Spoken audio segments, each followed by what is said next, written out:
जय महाराष्ट्र विद्यार्थी मित्रांनो, good morning, शुभ सकाळ. आज आहे 9 ऑगस्ट 2024. तर अपडेटच्या ज्या काही चालू घडामोडी ते बघणार आहोत आपण. मित्रांनो, त्याच्या आधी जर तुम्ही या चॅनलला नवीन असाल तर काय करायचं आहे, चॅनलला सबस्क्राईब करायला विसरायचं नाहीये. कारण की चालू घडामोडी आपण या सगळ्या एक्झाममध्ये बघायला मिळतात. तर त्यासाठी हा टॉपिक मोस्ट होऊन जातो, की परीक्षेला 5 ते 5 क्वेश्चन तरी हमखास घेऊनच येणार. त्याच्यामुळे याची तयारी आहे डेली बेसिसवर करत चला, जेणेकरून तुमचा हा टॉपिक स्ट्रॉंग होत जाईल. चला तर वेळ न घालवता सुरुवात करूया आजच्या सेशनला.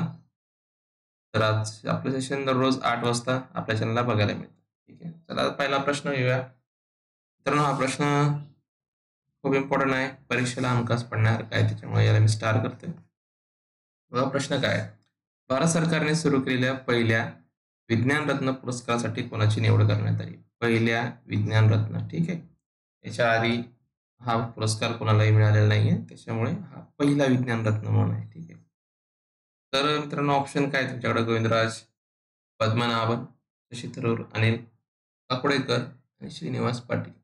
तर याचं अचूक उत्तर आहे मित्रांनो, गोविंदराज पद्मनाभन. ठीक आहे. आता यांच्याबद्दल थोडीशी ओळख करून देतो. यांचा जन्म मद्रास येथे झालेला आहे. ठीक आहे. म्हणजे आधीचं आताच चेन्नई. जन्माची तिडवी लक्षात घ्या, 20 मार्च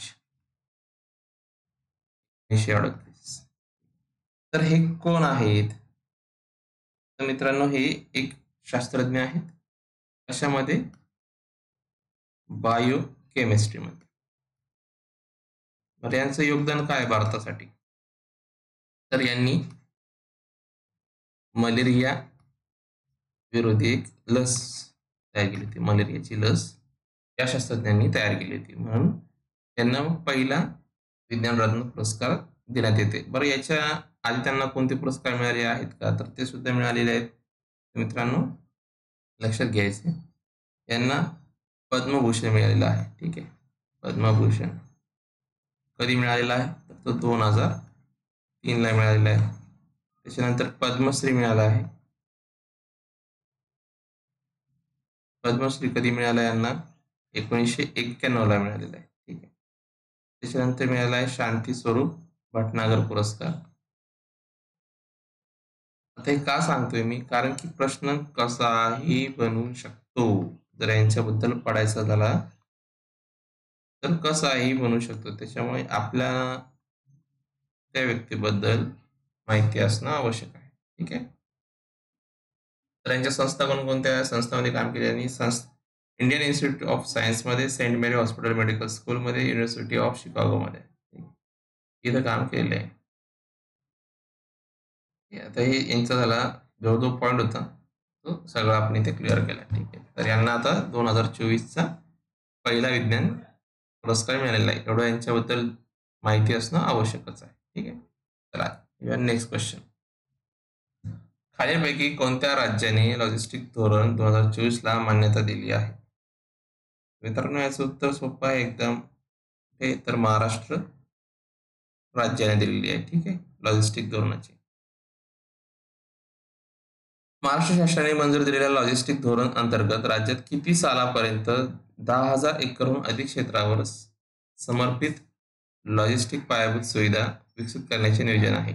मित्रांनो, याला वेळ लागणार आहे 2029 पर्यंत हे 10,000 एकर क्षेत्राचं लॉजिस्टिक धोरण म्हणजे मंजूर होणार आहे. महाराष्ट्र शासनाने मंजुरी देण्यात लॉजिस्टिक धोरण 2024 अंतर्गत राज्यात कुठे इंटरनॅशनल लॉजिस्टिक पार्क उभारण्यात येणार आहे? ते एक पार्क आहे. ठीक आहे. तर मित्रांनो, हे होणार आहे नवी मुंबईमध्ये.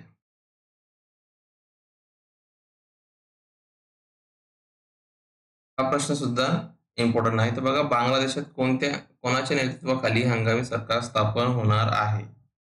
तर सध्या सगळ्यात वादातला सापडलेला आदेश आहे.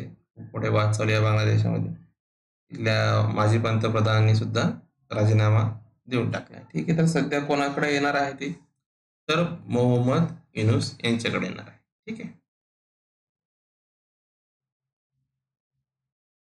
बांगलादेशच्या हंगामी सरकारने किती सदस्य असणार आहे? सरकारमध्ये किती सदस्य असणार आहे? तर तसं नाही मित्रांनो, हे किती सदस्य आहेत? 15 सदस्य. 15 सदस्य असणारे हंगामी सरकारमध्ये.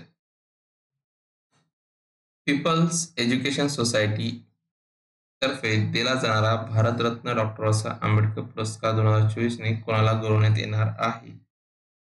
तर याचं उत्तर आहे मित्रांनो, धनंजय दातार यांना मिळणार आहे. ठीक आहे. कोणता? पीपल्स एज्युकेशन सोसायटी तर्फे देणारा भारतरत्न डॉक्टर बाबासाहेब आंबेडकर पुरस्कार.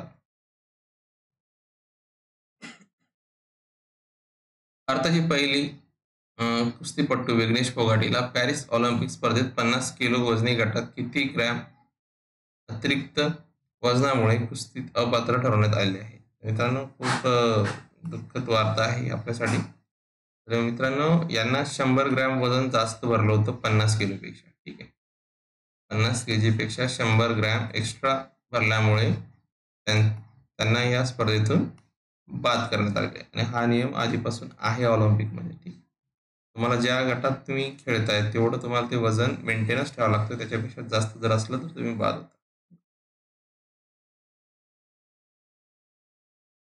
डिझास्टर रिस्क मॅनेजमेंटसाठी विमा लागू करणारे कोणते राज्य देशातील पहिले राज्य ठरले आहे? मित्रांनो, हे राज्य कोणते आहे? नागालँड हे राज्य आहे.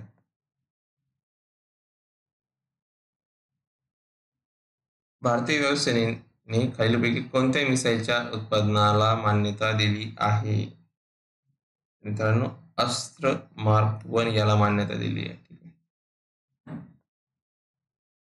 त्याच्याबद्दल अजून एक प्रश्न असा आहे की भारतीय वायुसेनेने अस्त्र मार्क 1 मिसाईल उत्पादनाला मान्यता दिली असून ते कोणत्या प्रकारामध्ये मिसाईल कोणत्या प्रकारचे मिसाईल आहे? कोणत्या प्रकारचे आहे मित्रांनो?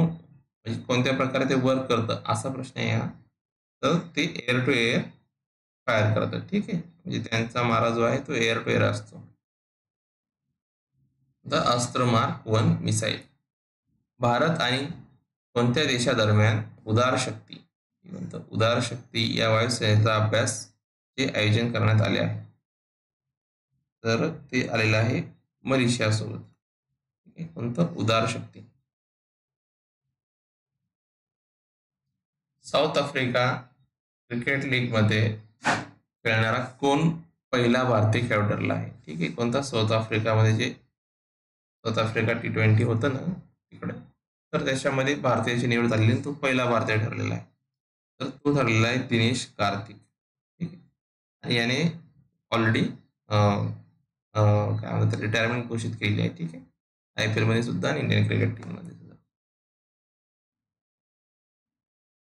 क्वाइट इंडिया मुवमेंट डे कधी साजरा करण्यात येतो? मित्रांनो, हा कधी साजरा करण्यात येतो? 8 ऑगस्टला. झारखंड सरकारने आरोग्य विभागाच्या कर्मचाऱ्यासाठी कोणती पोर्टल लॉन्च केली आहे? तर ती कोणती केली आहे? उपस्थित पोर्टल. ठीक आहे. तर अशा प्रकारे आजचे प्रश्न इथं संपलेले आहेत. आता याबद्दल ऑलिम्पिक चालू असलेले आहे. तिथे आपल्याला नीरज चोप्रा यांची रात्री फायनल होती, बरोबर आहे. तर यांना कोणतं मेडल मिळाले? तर यांना सिल्वर मेडल मिळाले.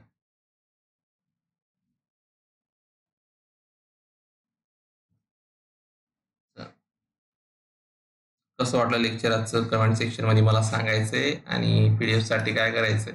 टेलिग्राम ग्रुप जॉईन करायचं. लेक्चर आवडला असेल तर सबस्क्राईब करा, लाईक करा आणि शेअर करायला विसरू नका. ठीक आहे. चला, थँक्यू फॉर वॉचिंग. जय हिंद, जय महाराष्ट्र.